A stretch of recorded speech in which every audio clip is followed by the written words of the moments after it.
కూటమి ప్రజాగలం మేనిఫెస్టోలో ఇచ్చిన మహాశక్తి పథకం ద్వారా అర్హులైన కుటుంబాలకు ఏడాదికి 3 గ్యాస్ సిలిండర్లను ఉచితంగా ఇస్తామని ప్రకటించిన విషయం తెలిసిందే. కాగా ఈ ఉచిత గ్యాస్ సిలిండర్ సంబంధించి దీపావళి నుంచి ప్రారంభం చేస్తామంటూ సీఎం చంద్రబాబు నాయుడు గారు ఇప్పటికే ప్రకటించడం అనేది కూడా జరిగింది. తాజాగా ఈ పథకాన్ని అమలు చేయడంపై రాష్ట్ర ప్రభుత్వం గైడ్లైన్స్ అయితే రూపొందిస్తూ ఉందండి. కుటుంబానికి ఎన్ని గ్యాస్ కనెక్షన్లు ఉన్నప్పటికీ ఒక గ్యాస్ సిలిండర్ ఇచ్చేటట్టుగా ఈ యొక్క గైడ్లైన్స్ ఉండబోతున్నట్టుగాను, మగవారిపైన లేదా ఆడవారిపైన ఎవరి పేరుతో గ్యాస్ సిలిండర్ ఉన్నప్పటికీ ఒక గ్యాస్ సిలిండర్ ఇచ్చే విధంగా అయితే ఇక్కడ గైడ్లైన్స్ రూపొందిస్తూ ఉంది.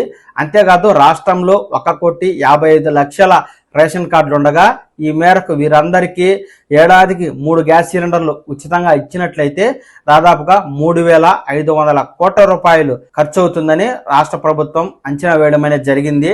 ఇందులో భాగంగా ఉజ్వల గతంలో దీపం పథకం కింద జారీ చేసిన గ్యాస్ కనెక్షన్లను కేంద్ర ప్రభుత్వ పథకమైన ఉజ్వల పథకం కింద మార్పు చేసినట్లయితే ఆ సబ్సిడీని కేంద్ర ప్రభుత్వం చెల్లించాల్సి ఉంటుంది. కాబట్టి రాష్ట్ర ప్రభుత్వంపై భారం తగ్గుతుందని ప్రస్తుత కూటమి ప్రభుత్వం ఆలోచిస్తూ ఆ యొక్క దీపం పథకం గ్యాస్ కనెక్షన్లన్నీ ఉజ్వలకు బదిలీ చేయాలంటూ ఇప్పటికే కేంద్ర ప్రభుత్వానికి వినతి చేయడం అనేది జరిగింది.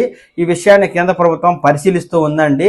ఈ దీపం పథకాన్ని ఉజ్వల కింద కేంద్ర ప్రభుత్వం అనుమతించినట్లయితే దాదాపుగా 500 నుంచి 700 కోట్ల రూపాయల మేర బడ్జెట్ రాష్ట్ర ప్రభుత్వానికి తగ్గి ఈ మేరకు బడ్జెట్ అనేది రాష్ట్ర ప్రభుత్వ భారీగా తగ్గుతుందని ప్రభుత్వం భావిస్తున్న నేపథ్యంలో అతి త్వరలో ఈ మహాశక్తి పథకం ద్వారా అర్హులైన వారికి 3 గ్యాస్ సిలిండర్లు ఇవ్వడం కోసం గైడ్లైన్స్ ను ప్రభుత్వం విడుదల చేయబోతూ ఉంది.